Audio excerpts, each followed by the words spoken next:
చాలా మంది వినయం చేతగానితనం అనుకుంటారు.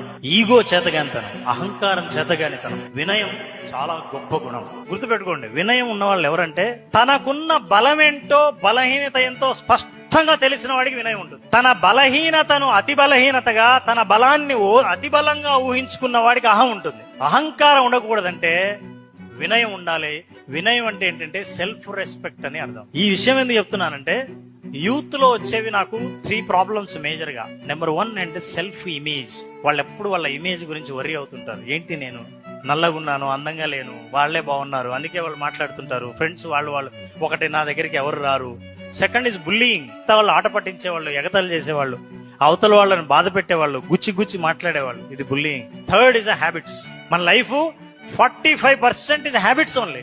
Everything is habit. ఎన్ని గంటలకు నిద్ర లేస్తున్నారు, నిద్ర లేచిన తర్వాత ఏం చేస్తున్నారు, ఎంతసేపు చదువుతున్నారు, ఫోకస్ ఎంతసేపు పెడుతున్నారు, మొబైల్ ఎంతసేపు